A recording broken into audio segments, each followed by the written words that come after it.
everyone. So for today's video, we're gonna be reacting to the 4 Boys and Me full episode.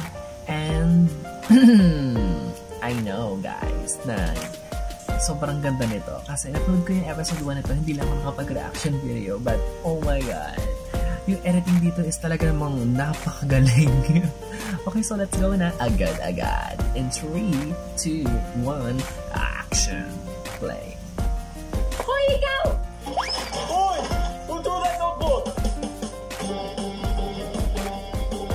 Jadon? You? Again?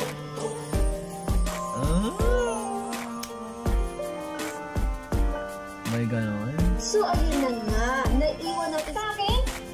Ako? Ako? Wala na. Ikaw yung lumabas sa janitor's room. Ako? Is this your way of saying like... That's me.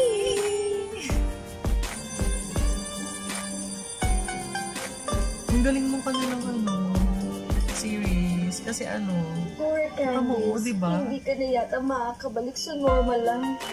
Look! online siya Finally pero... approaching none other than the most manipulative girl at Xavier High na death. Okay, sige na class. Okay, sit down, sit down. I have another announcement. Ano naman? Oh, alam ko yan. Buntis ka, ma'am, no? Buntis ka. Oh, buntis ka. Still low. Napadami lang yung nagdi-reconsumption ko kanina. Pero kasi nakita yung sweetened strawberry yogurt ko. Such a rookie mistake. Anyways, so guys, in connection sa ating foundation, magkakaroon tayo ng talent pad.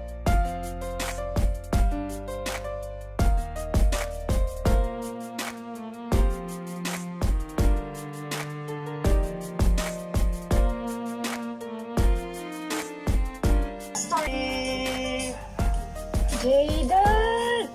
Ready ka na! Alam mo na to! Why? Huwag ka sumilip lang dyan. Tara. Sit beside me. Okay lang ba? Oo naman. Gusto to. Ana Magdalena. Written by Baxter's girlfriend. Ganda kasi ng melody eh. Nag-moment kami. Are you saying something? Wala. Sabi ko, ang ganda. Kapag Should always go for things we love. The people we love. No other way to be happy. Sige. Magsi-CR lang talaga ako dapat eh. Candice, wait. Bakit? Suot mo na lang muna itong jacket ko. Para ma-cover yung skirt mo.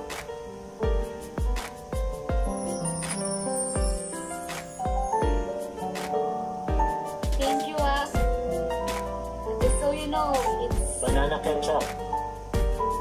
I know. Sorry, it's not for now.